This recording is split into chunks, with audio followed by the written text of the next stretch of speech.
حضرت ابراہیم علیہ السلام کو جب آگ میں ڈالنے کا واقعہ پیش آیا تو آگ جب آپ کے لیے گلزار بن گئی، اس واقعے کے بعد آپ نے ایک علاقے بابل کی طرف ہجرت کی اور مصر سے ہوتے ہوئے اس جگہ پر پہنچے جہاں یہ بیر سبا، یہ کنواں موجود ہے۔ اس وقت حضرت ابراہیم علیہ السلام کی عمر جوانی کی عمر تھی۔ اللہ پاک نے آپ کو بہت سارا مال عطا فرمایا۔ آپ کے پاس مویشی جو تھے، گائے، بھینسیں اور دیگر جانور بہت زیادہ ہو گئے تھے، یہاں تک کہ لوگ آپ کو شیخ صالح، نیک بزرگ کے نام سے پکارتے تھے۔ اللہ کے آپ نبی بھی تھے تو آپ سے بڑی لوگ محبت کرتے تھے، آپ کو شیخ صالح کہہ کے پکارتے تھے۔ اب یہ ہوا کہ آپ کی کچھ لوگوں نے بے ادبی کی اور آپ سے کہنے لگے کہ آپ یہاں سے چلے جائیں۔ حضرت ابراہیم علیہ السلام نے کوئی لڑائی جھگڑا نہیں کیا، اپنا سامان اٹھایا اور آپ اس علاقے سے چلے گئے اور جبرون نامی شہر تشریف لے گئے، جس کو آج کل اس شہر کو الخلیل کہتے ہیں۔ بہرحال اللہ کریم انبیاء کرام کی یہ ادبی کیسے معاف فرماتا؟ اللہ پاک تو اپنے نبیوں سے بڑی محبت فرماتا ہے، رب کریم بے ادبوں کو ضرور سزا دیتا ہے۔ اب کیا ہوا کہ اس علاقے کے لوگوں کو یہ سزا ملی کہ جب وہ اس کنویں کے پاس پہنچے جہاں سے پانی لیتے تھے، اس سارا کنواں جو ہے وہ سوکھ گیا تھا، بلکہ اس شہر میں جتنے بھی کنویں تھے سارے ہی سوکھ گئے تھے۔ یہ لوگ بڑے پریشان ہوئے کہ پانی کا ایک قطرہ نہیں، کدھر گیا پانی؟ تو کچھ لوگوں نے کہا کہ شیخ صالح کی بے ادبی کی ہے، اللہ کے نیک بندے کو ہم نے تنگ کیا ہے، یہ ہو سکتا ہے اسی وجہ سے بے ادبی کی ہمیں سزا ملی ہے۔ اب یہ لوگ پھر حضرت ابراہیم کی بارگاہ میں حاضر ہوئے، معافی مانگنے لگے کہ حضور ہمیں معاف کر دیں، ہم نے آپ کو باہر نکال دیا، حضور واپس آ جائیں، اس شہر میں پھر کرم فرمائیں۔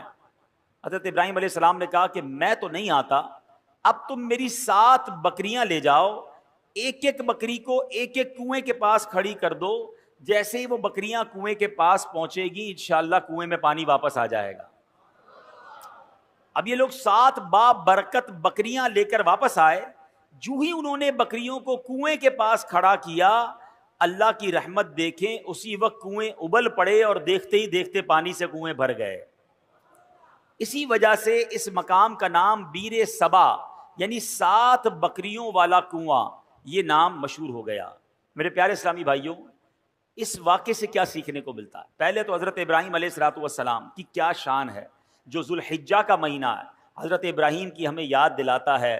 جتنے حج کے ارکان ہیں اس میں حضرت ابراہیم کی، حضرت اسماعیل کی، بی بی ہاجرہ کی یادیں ہیں۔ صفا مروہ پر جائیں تو بی بی ہاجرہ کی یاد آتی ہے، اور سبحان اللہ آپ ابو الانبیاء ہیں۔ یاد رکھیے حضرت ابراہیم کے بعد جتنے بھی انبیاء آئے اس دنیا میں، سب کے سب حضرت ابراہیم علیہ السلام کی اولاد میں سے ہیں۔ حضرت ابراہیم کا مقام سرکار دو عالم صلی اللہ تعالی علیہ وسلم کے بعد کائنات میں سب سے افضل اگر کوئی ہستی ہے تو وہ حضرت ابراہیم علیہ السلام ہیں۔ اور سبحان اللہ حضرت ابراہیم کی جہاں اور بہت ساری برکتیں ہیں، آپ کی ایک اور شان یہ بھی ہے کہ آپ کا جو چہرہ انور ہے وہ سرکار دو عالم علیہ السلام سے بڑی مشابہت رکھتا تھا۔ میرے آقا علیہ السلام فرماتے جس کو ابراہیم کو دیکھنا ہو وہ مجھے دیکھ لے، ہیں نبی پاک کے چہرہ انور سے حضرت ابراہیم علیہ السلام کا چہرہ بڑا ملتا۔ تو سبحان اللہ، ایک تو ان کا مرتبہ اتنا بڑا، تو پتہ چلا کہ اللہ والوں کی، اللہ کے نیک بندوں کی اگر بے ادبی کی جائے تو پھر رب عز و جل برکت اٹھا لیتا ہے، پھر اللہ اسے سزا دیتا ہے۔ علماء کرام موجود ہیں، میرا تو بہت چھوٹا سا مطالعہ ہے مگر 2 ہی چیزوں کے بارے میں پڑھنے کا موقع ملا کہ 2 برے کام ایسے ہیں، اگر کوئی بندہ ان 2 برے کاموں میں سے کوئی کام کرتا ہے تو اس کے بارے میں فرمایا یہ کام کرنے والا ایسا ہے کہ اللہ اس سے جنگ کا اعلان فرماتا ہے۔ یہ کتنے بڑے برے کام ہوں گے؟ وہ 2 برے کام کون سے ہیں؟ ایک تو سود کا کام کرنے والا، اور دوسرا فرمایا اللہ کے کسی ولی سے جو دشمنی کرے رب اس سے جنگ کا اعلان فرماتا ہے۔ اب مجھے بتائیے اللہ سے جنگ کر کے کوئی جیت سکتا ہے؟ نہیں نا۔ تو پھر ہر معاملے میں ہر طریقے سے کسی بھی صورت سود کے قریب نہیں جانا ہے۔ اب سوال یہ ہے کہ ہمیں کیسے پتا چلے اللہ کا ولی کون ہے؟ یہ ذرا سمجھیے گا میری بات۔ اللہ نے اپنے اولیاء کو اپنے بندوں میں چھپا کر رکھا ہے۔ دیکھیں انبیاء تو جن کے نام ہمیں معلوم ہیں وہ انبیاء ہیں، ٹھیک ہے، اور 1 لاکھ کم و بیش 24,000 انبیاء، جتنے بھی اللہ کے انبیاء ہیں سب پر ہمارا ایمان ہے۔ اب صحابہ کی بھی ایک لسٹ ہے کہ جنہوں نے نبی پاک علیہ الصلوۃ والسلام کا دور بھی پایا اور ان کا دیدار کیا یا ان کی صحبت اٹھائی، ایمان کی حالت میں ان کا دیدار کیا یا صحبت اٹھائی اور ایمان پر ان کا خاتمہ ہوا، وصال ہوا، وہ صحابی ہیں۔ لیکن ولی کو کیسے پہچانے؟ تو علماء فرماتے ہیں کہ اللہ نے اپنے ولیوں کو لوگوں میں چھپا کے رکھا ہے۔ ہو سکتا ہے آج شکارپور کے اس اجتماع میں اللہ کے بہت سارے اولیاء کرام موجود ہوں، ہمیں نہیں پتا۔ تو اب کرنا کیا ہوگا کہ ہمیں ہر مسلمان سے ادب سے بات کرنی ہے، ہر مسلمان سے پیار سے بات کرنی ہے، کسی کا دل نہیں دکھانا۔ کیا پتا میں کسی کے ساتھ بدتمیزی کروں وہی اللہ کا ولی ہو، اور ویسے ہر مسلمان کے ساتھ بدتمیزی سے بچنا ہے، ادب تو سب کا کرنا ہے، لیکن اللہ کے ولی کے ساتھ تو بیڑا غرق ہو جائے گا نا۔ تو اپنی زبان کو احتیاط سے استعمال کریں، لوگوں کے ساتھ جو ہے وہ بدتمیزی نہ کریں، کسی پر ظلم نہ کریں، کسی پر زیادتی نہ کریں۔ ہمیں کیا معلوم اللہ کی بارگاہ میں اس کا کیا مرتبہ ہے، بلکہ احادیث میں یہ مضمون ملتا ہے کہ کچھ لوگ ایسے ہوں گے کہ جو پراگندہ بال ہوں گے، یعنی بال بکھرے ہوئے ہوں گے، کپڑے ان کے اتنے اچھے نہیں ہوں گے، ان کو اپنی محفل میں کوئی نہیں بلاتا ہوگا، نہ آئیں تو کوئی نوٹس بھی نہیں کرتا۔ آقا علیہ الصلوۃ والسلام فرماتے ہیں مگر اللہ کی بارگاہ میں ان کا وہ مقام ہوتا ہے کہ اگر وہ قسم اٹھا لیں کسی معاملے پر، رب ان کی قسم پوری فرما دیتا ہے۔ ہم تو عام طور پہ لوگوں سے ملتے بھی ان کے لباس کو دیکھ کر، ہاں یار یہ ذرا رکھ رکھاؤ والا ہے، اس سے ملنا ہے، اس کو ساتھ بٹھانا ہے، نہیں یار اس کے کپڑے میلے ہیں، یہ تو دکھنے میں بڑا غریب لگتا ہے، ٹوٹی ہوئی چپل پہن کر آیا ہے، اس کو کہاں اپنے قریب آنے دوں، اس کے کپڑوں سے بو آ رہی ہے۔ نہیں، کسی کے لباس، کسی کے حلیے، کسی کی غربت دیکھ کر اس کی بے عزتی نہیں کرنی ہے، سب کے ساتھ پیار سے پیش آئے۔ ہمیں نہیں پتا اگر وہ اللہ کا ولی ہوا اور کسی معاملے میں ہم سے ناراض ہو گیا نا تو چلتی گاڑی رک جانی ہے، سارے بنے کام بگڑ جانے، کیونکہ رب کا ولی ہے، رب کا دوست ہے۔ ہمیں نہیں پتا ہم کسی کے ساتھ زیادتی کریں اور پھر جب رب بدلا دے، رب کی قدرت کی طرف سے بدلا آتا ہے تو ہم مارے جائیں گے، ہم تباہ و برباد ہو جائیں گے۔ تو اے میرے پیارے اسلامی بھائیوں، پہلا مدنی پھول یہ لے کر جائیے، کسی مسلمان کے ساتھ زیادتی نہیں ہونی چاہیے، کسی مسلمان کو تکلیف نہ پہنچائیں۔ حدیث پاک میں آتا ہے من آذا مسلما فقط آذانی، میرے آقا فرماتے جس نے کسی مسلمان کو تکلیف دی وہ ایسا ہے جیسا اس نے مجھے تکلیف دی۔ فرمایا ومن آذانی فقط آذ اللہ، اور جس نے مجھے تکلیف دی وہ ایسا ہے جیسے اس نے اللہ کو تکلیف پہنچائی۔ بات کہاں تک جاتی ہے ایک مسلمان کو تکلیف دینے میں؟ اب وہ سوچے جو مسلمانوں کو گالیاں دیتے ہیں، وہ سوچے جو مسلمانوں کا مال دباتے ہیں، وہ سوچے جو چوریاں کرتے ہیں، جو زمین پر قبضہ کر لیتے ہیں، جو یتیم بیواؤں کا بلکہ اپنی بہنوں کا ورثہ دبا لیتے ہیں، وہ کیا جواب دیں گے اللہ کی بارگاہ میں؟ کیسے جواب دیں گے؟ تو کبھی کسی کو ہماری طرف سے تکلیف نہ ہو، اس بات کا خیال رکھیں۔ پھر اس واقعے سے ایک اور بات سیکھنے کو کیا ملی؟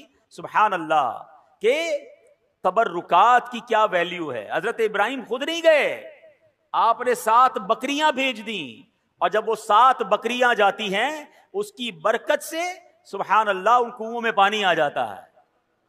تو پتہ یہ چلا کہ اللہ کے جو اولیاء ہوتے ہیں، رب کے قریب جو لوگ ہوتے ہیں، ان کے قرب والی تبرک والی چیزوں میں بھی بڑی برکت ہوتی ہے۔ ان تبرکات کی برکات سے مشکلات ٹل جاتی ہیں، پریشانیاں حل ہوتی ہیں، دلوں کو سکون ملتا ہے، بیماریاں دور ہوتی ہیں۔ ارے جناب لوگ کہتے تبرک کی کوئی ریفرنس دیجئے، تبرک کیسے ہو گیا اور تبرک کا کیا جناب کوئی حقیقت ہے؟ ارے آپ نے اگر قرآن پڑھا ہوتا تو یہ سوال کبھی ذہن میں پیدا نہ ہوتا۔ پڑھیے سورہ یوسف، پڑھیے اس کی تفسیر۔ حضرت یعقوب علیہ السلام جب حضرت یوسف کی یاد میں آنسو بہاتے تھے، آپ کی بینائی کا ضعف بڑھ گیا، بینائی کمزور ہو گئی، بہت طویل واقعہ ہے۔ حضرت یوسف کو جب پتا چلا، جب آپ مصر کے بادشاہ بن چکے تھے، اللہ اکبر، حضرت یوسف بھی اللہ کے نبی ہیں، ذرا غور سے بات سنیے گا، حضرت یعقوب بھی اللہ کے نبی ہیں، یہ دونوں نبی اللہ سے یقیناً دعا کر سکتے ہیں، مگر حضرت یوسف اپنے بھائی کو کہتے ہیں ایسا کرو میرا یہ قمیص جو ہے لے جاؤ میرے والد کے پاس، ان کی آنکھوں پر رکھ دینا، اللہ اس کی برکت سے ان کی بینائی کا ضعف دور کر دے گا۔ اور یہ واقعہ قرآن میں بیان ہو رہا ہے۔ اگر تبرک کی ویلیو نہ ہوتی تو حضرت یوسف دعا فرماتے، یقیناً اللہ کے نبی ہیں، وہ دعا فرماتے، اللہ ضرور دعا کرم فرماتا، مگر سبحان اللہ یہ قرآن کا واقعہ بتا رہا ہے کہ اللہ والوں کی نسبت رکھنے والی چیز میں اللہ کریم نے اپنی رحمتوں سے برکت ڈالی ہے۔ تو تبرک کی اہمیت سمجھیے، اور اللہ والوں کا اگر کوئی تبرک مل جائے تو اس کا ادب کرنا چاہیے۔ ایک جملہ یاد کر لیجئے، با ادب با نصیب، اور بے ادب بد نصیب جو ادب نہیں کرتا اس کو برکتیں نہیں ملتی. سبحان اللہ. حضرت ابراہیم کی بات چل رہی ہے قرآن مجید فرقان حمید میں. تبرکات کی بات ہو رہی ہے نا. آؤ ایک اور تبرک کے بارے میں بتاتا ہوں جس کا ذکر قرآن میں موجود ہے اور جس تبرک کو دیکھنے کی بلکہ اس کے قریب نماز پڑھنے کی ہر مسلمان کے دل میں آرزو ہوتی ہے. اور وہ کون سا تبرک ہے؟ اللہ قرآن میں فرماتا ہے وَاتَّخِذُوا مِن مَّقَامِ إِبْرَاهِيمَ مُصَلًّى. اور اے مسلمانوں تم ابراہیم کے کھڑے ہونے کی جگہ کو نماز کا مقام بناؤ. مقام ابراہیم کیا ہے؟ ایک پتھر ہے. حضرت ابراہیم علیہ السلام اس پتھر پر کھڑے ہو کر کعبے کی آپ نے تعمیر فرمائی. اور سبحان اللہ یہ کمال کا پتھر ہے. اب دیکھیے آج شکارپور کے اس فیضان مدینہ میں ہم بیٹھے ہیں. اس کی چھت جب بنی ہوگی کسی انسان کا ہاتھ تو نہیں پہنچا ہوگا نا, کوئی نہ کوئی لفٹ لگائی گئی ہوگی. اس کے بعد وہ شٹرنگ لگاتے ہیں, مزدور اوپر چڑھتے ہیں اور چڑھ کر کام کرتے ہیں. اگلا فلور ہو تو ایک اور لفٹ لگائی جاتی ہے. جتنا قد ہوتا ہے وہاں تک بندے کا ہاتھ پہنچتا ہے. اس کے اوپر کے لیے کسی لفٹر کی ضرورت پڑتی ہے. سبحان اللہ 5000 سال سے پرانی بات ہے جب حضرت ابراہیم کعبے کی تعمیر کر رہے تھے. بتاؤ نا حضرت ابراہیم نے یہ قد سے اوپر پتھر کیسے رکھے ہوں گے؟ سبحان اللہ. تفاسیر میں یہ ملتا ہے کہ جس پتھر پر حضرت ابراہیم کھڑے ہو کر کعبے کی تعمیر کر رہے تھے حضرت اسماعیل پتھر پکڑاتے جاتے, حضرت ابراہیم پتھر رکھتے جاتے, اور جب یہ دیوار اونچی ہو جاتی مقام ابراہیم بھی اونچا ہوتا چلا جاتا. مقام ابراہیم جو پتھر ہے وہ لفٹ کا کام کرتا تھا, وہ اونچا ہو جاتا. آپ اوپر پتھر رکھتے, جب نیچے پتھر رکھنا ہوتا وہ پتھر نیچے آ جاتا. سبحان اللہ یہ کیسا معجزہ ہے. بلکہ سنو 5000 سال کے بعد بھی آج بھی اپنی آنکھوں سے جب آپ مقام ابراہیم کا دیدار کرتے ہیں نا تو حضرت ابراہیم کے قدموں کے نشان آج بھی نظر آتے ہیں. اللہ نے اس تبرک کو کیسے باقی رکھا ہے, اس کی حفاظت کا کیسے انتظام کیا ہے. جناب 400-500 سال 700-800 سال میں عمارت تباہ ہو جاتی ہے, عمارت مخدوش ہو جاتی ہے, گرنے کے قریب ہو جاتی ہے. یہ پتھر 5000 سال سے زیادہ اس میدان میں گویا پڑا ہوا ہے, اس میدان میں جلوہ فرما ہے. اس پتھر پر اب جا کر یہ جو مقام ابراہیم کے اوپر آپ دیکھتے ہیں نا ایک بہت خوبصورت سا گولڈن کلر کا ایک کیس بنا دیا گیا ہے, ایک اس کو حفاظت کر دی گئی ہے اس کی. یہ پہلے ایسا نہیں تھا, یہ 200-400 سال پہلے ہوا ہوگا. ہزاروں سال سے کھلے میدان میں یہ پتھر موجود ہے.